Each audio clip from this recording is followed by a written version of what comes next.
Hi, crime enthusiast.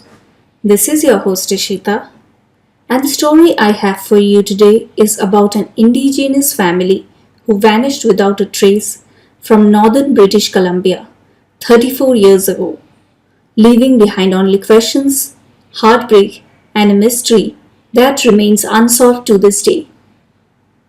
In the summer of 1989, Ronald and Doreen Jack, both just 26 years old, were living in Prince George with their two young sons, 9-year-old Russell and 4-year-old Ryan.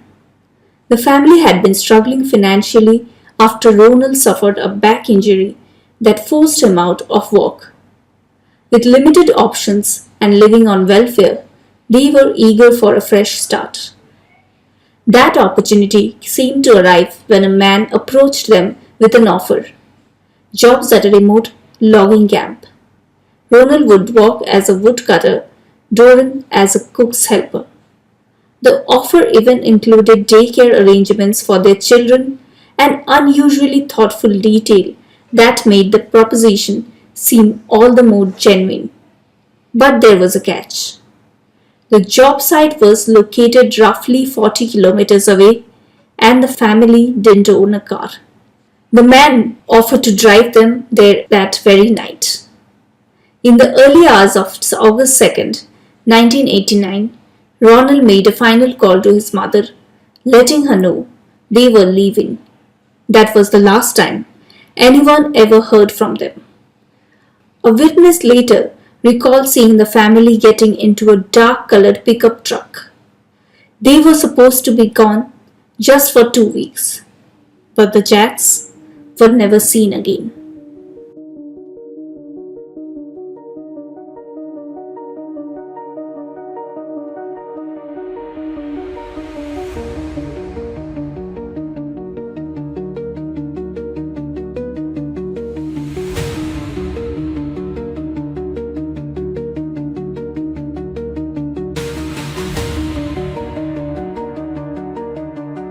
On the night of August 1st, 1989, Ronald, Ronnie Jack walked into the First Letter pub in Prince George, British Columbia. Just 26 years old, Ronnie was carrying more than just the weight of his years.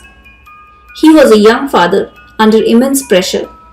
A back injury had recently forced him out of steady work, leaving his family dependent on welfare.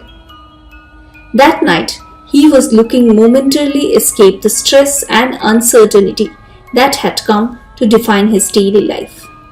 As the evening went on, Ronnie found himself talking to a stranger at the bar. The man was friendly, easy to talk to. Ronnie opened up to him about his injury, the financial struggles, the pressure of supporting his wife Doreen, also 26, and their two young sons, 9-year-old Russell and 4-year-old Ryan. The stranger listened carefully and then made an offer that must have felt like a lifeline.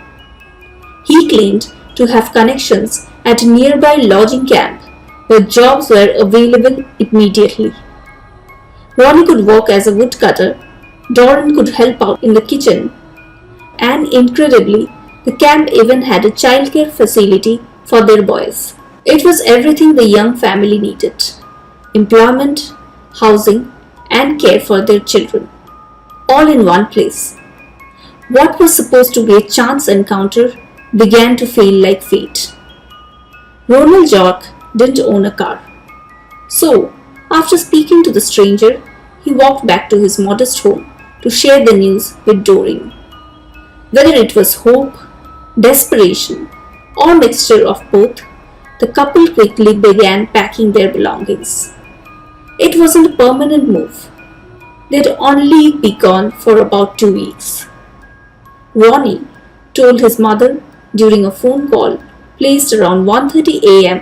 on August 2nd. He said that the opportunity had come up suddenly, but it sounded legitimate, and he wanted to get back on his feet. The camp, he explained, was supposed to be located somewhere near Bednesty Lake or Cluckul's Lake, rural areas roughly 40 kilometers west of Prince George. Ronnie made at least 2 calls to family members that night.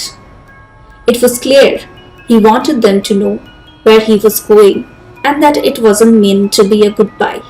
But as far as we know, those were the last words anyone ever heard from him. Shortly after the final call, Ronald, Doreen, Russell and Ryan Jack got into a dark-colored pickup truck with the unidentified man who had offered them their jobs. The engine started, the truck drove off into the darkness, and just like that, the Jack family disappeared. They were never seen or heard from again. It wasn't until August 25th, over 3 weeks after the family vanished, that Ronald, Doreen, Russell and Ryan Jack were officially reported missing. You'd think a case like this would have sparked immediate media attention. A young family disappears overnight after accepting a suspicious job from an unidentified man. It's the kind of story that would topically dominate headlines, but instead, it barely made a ripple.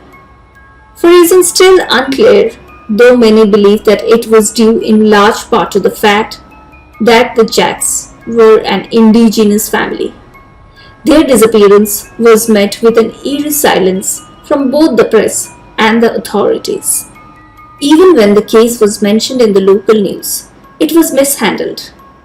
On September 7, 1989, the Prince George Citizen inaccurately reported that the family had been found. The false report was quietly later corrected, but the damage was already done. The momentum that should have been public pressure, tips or leads was gone. Misinformation, limited coverage, and what many describe as a disturbingly apathetic police response meant that the Jack family's disappearance was treated less like a tragedy and more like a footnote. As months passed on with no progress, the story faded. Forgotten by many, dismissed by others. For nearly 7 years, it seemed that the Jack family had simply vanished into thin air.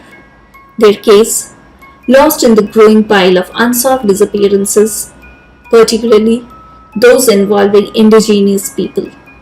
That is, until 28th January 1996. At exactly 8:33 a.m., a mysterious phone call came in.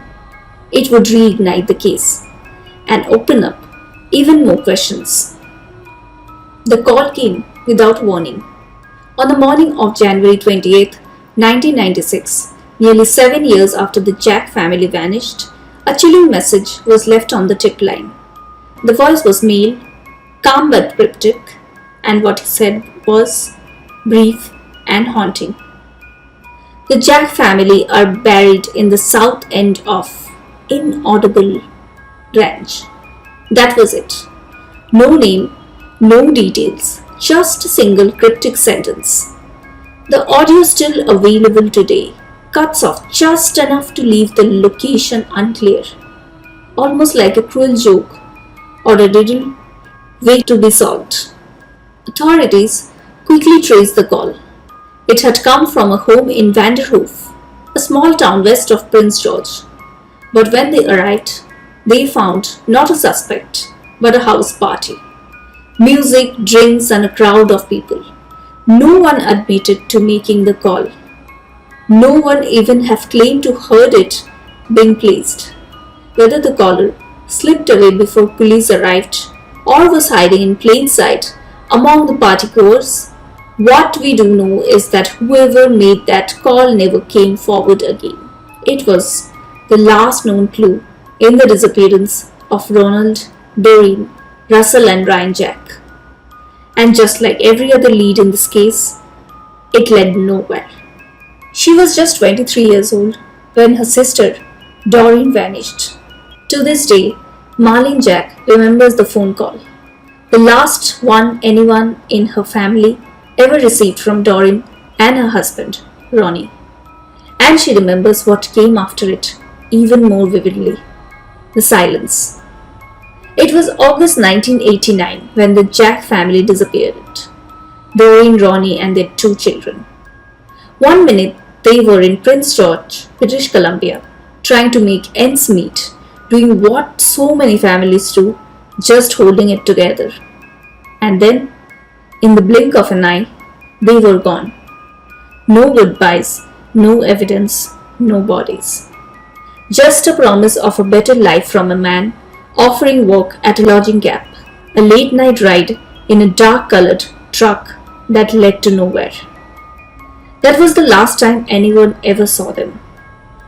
More than 3 decades have passed since then, and every single day, Marlene has been fighting.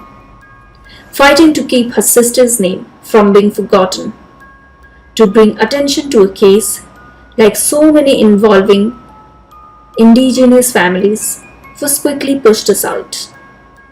For 29 years, she carried that weight, a heaviness she said was impossible to explain. There were days when hope felt possible, when she'd think, maybe today is the day that someone finally comes forward. But more often, it felt like screaming into the void. She's heard it all before.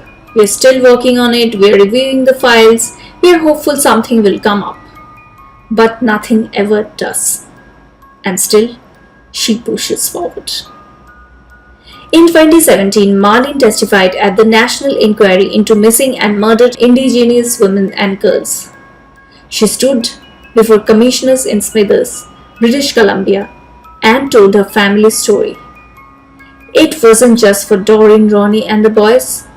It was for every Indigenous person who has lived through the unbearable pain of losing loved ones and then losing the world's attention. She was praised for her bravery, but as she later explained, bravery doesn't mean you're not afraid.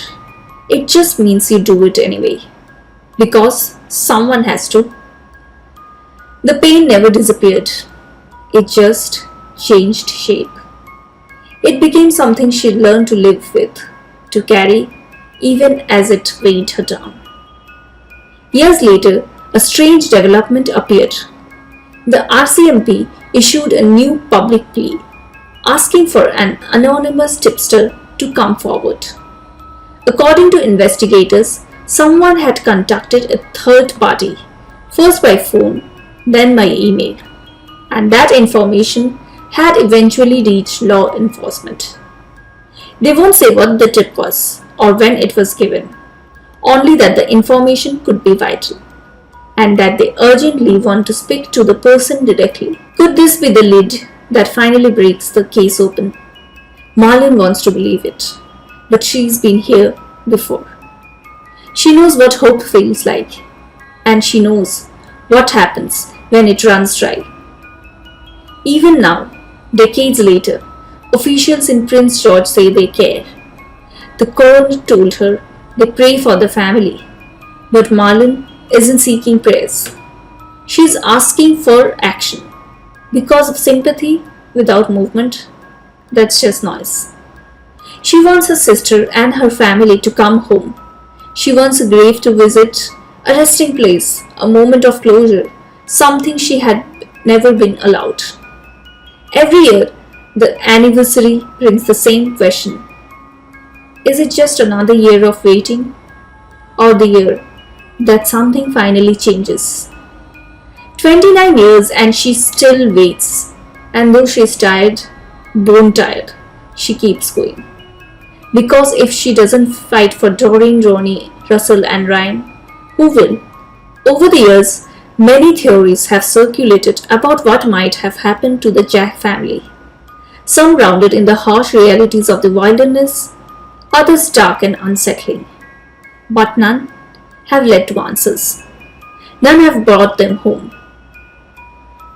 One of the first ideas people mention is simple, that the family's vehicle somehow went off the road and disappeared into the dense, unforgiving wilderness that surround Prince George.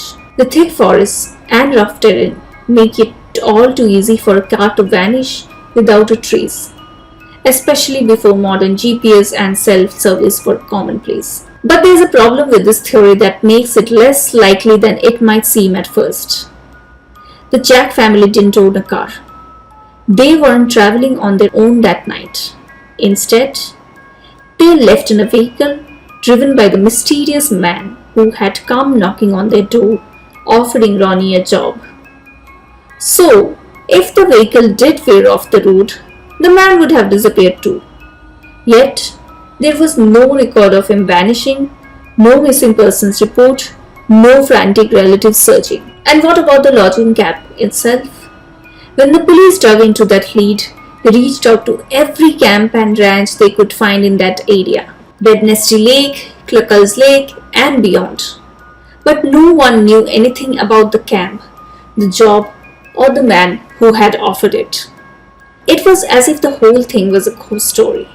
If there was no job, no camp, then what was the truth behind that phone call? The promise of a better life and the sudden disappearance. Another theory, whispered quietly by some, but never officially entertained by investigators, suggests Ronald may have been involved in some kind of illegal activity. That maybe the job story was a cover-up, a way to get out of town without raising suspicion. But if that was the case, why bring his wife and 2 young sons along? Why risk everything, including their lives?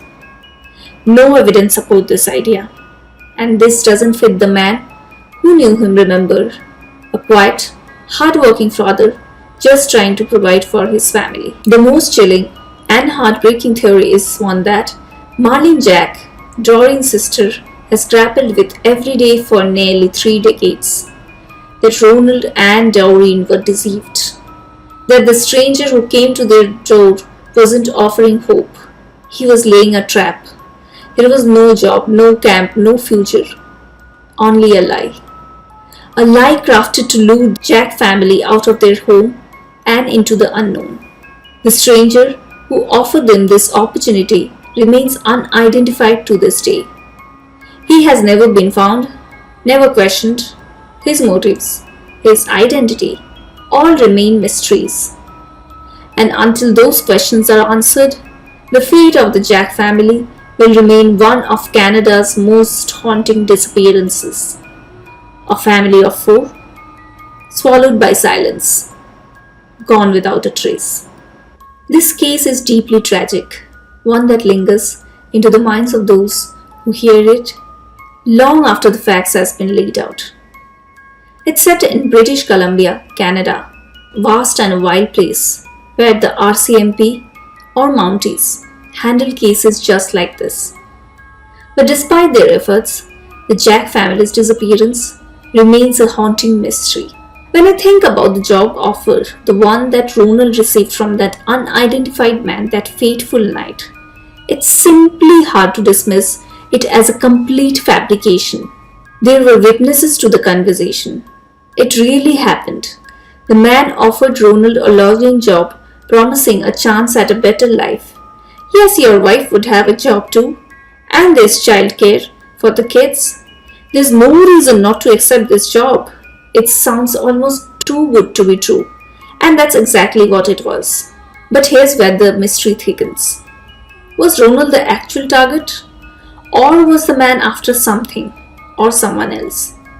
The way the offer was framed, it almost seems like Ronald was hesitant at first, reluctant to leave his family and his life behind. The man, however, kept sweetening his deal, painting this job as an opportunity impossible to refuse. It's hard to imagine what the real motive could be. And why would the strangers be so intent on convincing a man to uproot his entire family? Especially when the Jack family had little material wealth or possessions of value. Usually, when crime involves a job offer or a lure like this, robbery or theft is the motive. There's something valuable that the perpetrator wants, something that can be stolen or exploited. Often there is a requirement to bring something with you, a car, tools, a deposit to cover lodging or equipment. This is the classic setup. You bring the asset, but the target ends up being killed to cover the crime or simply disappears. It's a twisted but familiar pattern, like the infamous Craigslist killer in Ohio who preyed on people through fake job offers. But the Jack family had almost nothing of material value. The one thing that the man seemed to insist on was that Ronald bring not just himself, but his wife and his children along. That detail is crucial. It points toward a darker and more disturbingly possibility. If there was a motive beyond robbery, it may have involved Doreen and their 2 young sons. It's a heartbreaking and frightening thought, but there are all sorts of unspeakable reasons why women and children become targets in crimes like this. Another possibility is that Ronald was asked to bring some kind of deposit or item of value, maybe money or equipment, but he kept it from his family. If he had mentioned it, his mother or others close to him would likely have warned against trusting the offer. Imagine if a family member told you about a too good to be true job offer they had heard about at pub or a local spot. You would immediately be suspicious. Stop, what are you thinking, you would say. So maybe Ronald was desperate enough to hope against hope that this was a real chance for a better life, and in that desperation, he overlooked the warning signs. If that's the case, then robbery or theft might still be the motive. But even then, the insistence on bringing the whole family points to something more sinister. It suggests that the wife and the children might have been the real targets, with Ronald brought along to make the family unit more vulnerable and accessible. Ultimately, the truth behind this case remains elusive, but these possibilities paint a grim picture of the dangers that families like Jack's face. It's a reminder of how vulnerability can be exploited by those dark intentions, and how important it is that these stories are not forgotten. I have this strong, unshakable feeling that somewhere out there someone knows something. Maybe not the full story, maybe not the exact details of what happened to the Jack family, but something. A fragment, a hint, a whisper that could finally bring some clarity to this heartbreaking mystery. Because when you stop and think about it, kidnapping an entire family is no small feat. It's not like taking one person by surprise and running off. There's a lot of complexity involved. 2 adults, 2 young boys. That's 4 people. 4 lives suddenly taken away, all at once. Imagine the sheer chaos and resistance that would come with them. Parents don't just give up on their children easily. They would fight back. Somewhere along the way, there would have to be a struggle. Ronald and Doreen, as parents, would have fought tooth and nail to protect their boys. It's almost unimaginable that they would have just gone quietly. At some point, there would have been a physical confrontation, a desperate attempt to escape, a moment of terror and resistance. And the boys, their young sons, would have been terrified. Kids usually scream when they're scared, they cry out for help. They try to run, to hide, to hold on to any shred of safety they know. That kind of fear is primal and loud, and it's hard to believe that it would have gone unnoticed by anyone nearby. Then, there's a practical side of this dark cat. To abduct a whole family, you have to get them somewhere secluded enough them to hide. Whether that means holding them captive or worse, killing them and hiding their bodies. That's not something you can do in the middle of a busy road or an open field where people might see or hear something. It would take time, careful planning, a vehicle to transport them quietly and without drawing attention. A place hidden deep enough so that no one would stumble across it accidentally. A place where the darkness can swallow up the evidence. All of this makes me wonder how this could have happened without anyone not noticing anything strange. No neighbors calling in suspicious noise, no strangers lurking, no signs of a struggle left behind. This is why I feel so sure someone out there holds a piece of this puzzle. Maybe they heard a conversation they weren't supposed to. Maybe they saw a strange car or a man lurking near the family's home or on that road that night. Maybe they have been carrying the secret for decades, too afraid or unsure of what to do with it. And that's the silence that keeps this case open. that keeps the pain alive. Because silence breeds doubt and frustration. Silence lets the truth rot in the shadows. If just one person came forward, if someone shared what they knew, even the smallest detail, it could light the way to the answers. It could bring the Jack family home. So, yes, I have this feeling, a hope even, that someone out there is holding on to something important, something that could finally break open this case. And I keep waiting, I keep listening, because I believe that silence can be broken. I believe that hope can be found in the most unlikely places. And I believe that one day someone will come forward and change everything.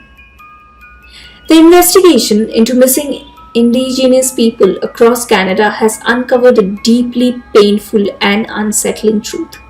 One that speaks to a widespread, systematic failure in how these disappearances and murders are addressed.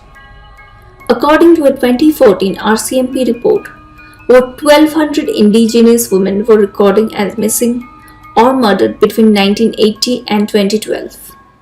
But Indigenous women's advocacy groups and community organizations strongly believe that the real number is far greater, more than triple that figure. Estimating over 4,000 Indigenous women have gone missing or been killed in this time frame alone. The staggering gap between official numbers and community estimates reveal how many stories have slipped through the cracks, how many lives have been overlooked, ignored, or erased. It shines a harsh light on a system that has often failed to prioritize Indigenous voices, to treat these cases with the urgency and respect they desperately deserve. Each missing person is not just a statistic. They were mothers, sisters, daughters, friends, community members with dreams, hopes, and loved ones left behind waiting for answers. The disappearance of the Jack family stands out as one of the most haunting and heartbreaking cases in Canadian history. This story chills the soul, not only because of the mystery and unanswered questions, but because it is one of the very few Indigenous family tragedies that have been documented and brought into the public eye at all. The truth is, for every Jack family, there are countless others whose grief has been silenced, whose pain has been deep buried beneath layers of neglect and forgetfulness. Many families have never had the chance to tell their stories, never had their voices heard in the halls of power or the courtrooms. Their pain has been swept aside, dismissed as just another cold case, a file gathering dust, while those left behind are forced to live with unbearable uncertainty. This is not just a missing persons case or a cold investigation. It is a deeply human story of love, loss, and resilience. It's about a family who loved fiercely and is missed every single day. It's about a community still searching for answers and demanding justice. The Jack family stories deserve to be remembered, their names spoken aloud, not just as a cautionary tale, but as a call to action. They deserve to be found. They deserve to come home and they deserve justice. If you have any information about the disappearance, please don't stay silent. Call the Prince George RCMP at 250-561-3300. If you wish to remain anonymous, contact Canadian Crime Stoppers at 1-800-222-8477-8477 or visit pgcrimestoppers.bc.ca. Their family is still waiting for answers, waiting for closure, waiting for justice, and they deserve nothing else. Thank you for joining me today. Don't forget to subscribe to my podcast on Spotify and YouTube so you never miss an update. I appreciate you joining me today. Have an amazing weekend ahead. Until then, stay safe, crime enthusiasts.